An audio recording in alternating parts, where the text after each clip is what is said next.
Hi everyone and happy Wine Wednesday. If you are new, I'm Allie from A Glass After Work. And before we get started, happy Halloween. Today is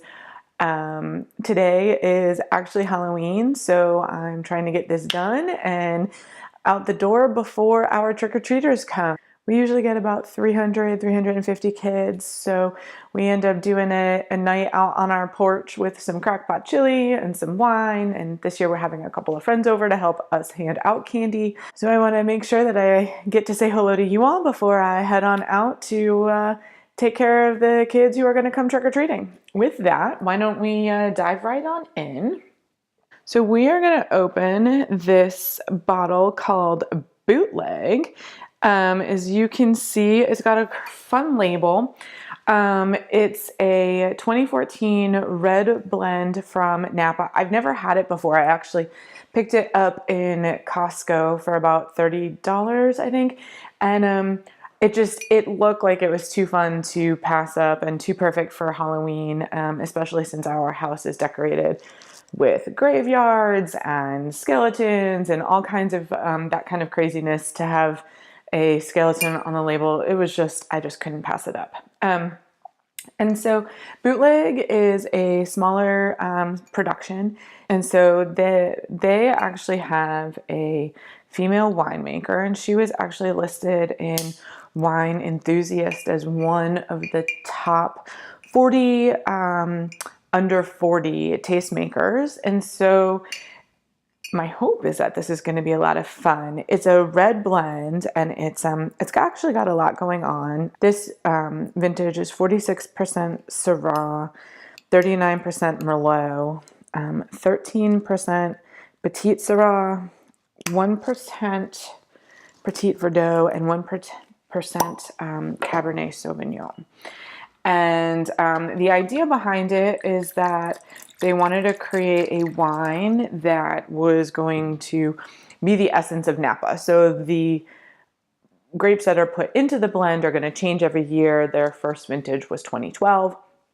I've never had it before, so I have no idea how this is going to taste.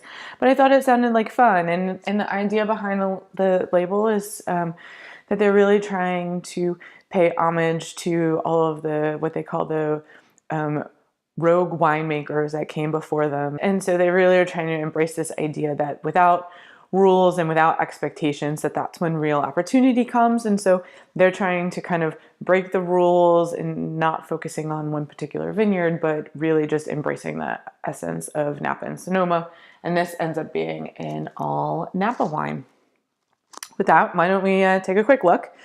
As you can see, not only do I have my fun Simply Charmed wine charm to get into the festive mood, but the wine itself is a pretty dark purple. I think it's definitely got some specks of ruby in there, so it's starting to age a little bit. I can smell the fruit already from all the way down here. So let's give it a sniff. Whew. So interesting. There's a lot going on in here. Definitely blackberries, black currants. But I'm also getting some good kind of baking spices. There's definitely some nutmeg and cinnamon.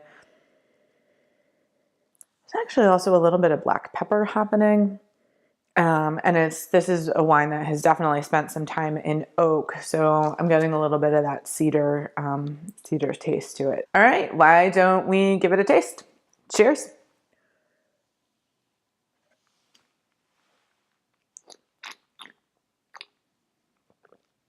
Whew. Lots of tannins, definitely feeling a lot of gum pull and a lot of kind of wine clinging to my teeth.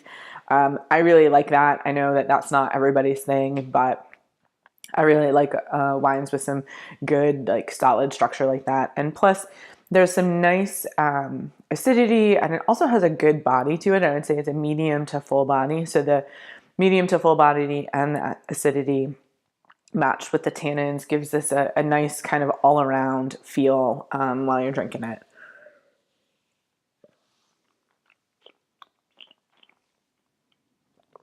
And the characteristics in the palate are very much the same on the nose. Lots of the blackberries and blackcurrant. Definitely still some more of those baking spices and a little bit of wood.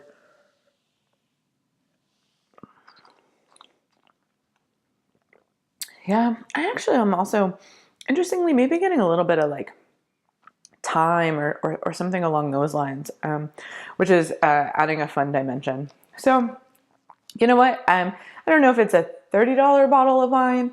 I think it's probably, for me, it would be more in the $18 a bottle. But considering that it's Halloween and it's got a fun label, I think it's actually really good. I would definitely drink it again. I just wish the price point was a little lower. And that is everything I have for today. I am off to go greet our trick-or-treaters. I will be sure to leave all of the information about the wine down in the description below. If you enjoyed this video, please don't forget to give it a thumbs up. I really appreciate those. If you're not already a subscriber, you can do that by either clicking the caricature right here or clicking on the subscribe button down below. But don't forget to also click on the bell because it will notify you when I upload a new video, which is going to be every Wine Wednesday. And if you are looking for another recommendation, you can find one right here. So have a happy Halloween, enjoy the trick-or-treaters, enjoy your Wine Wednesday, and I will see you next week. Thanks for joining. Cheers.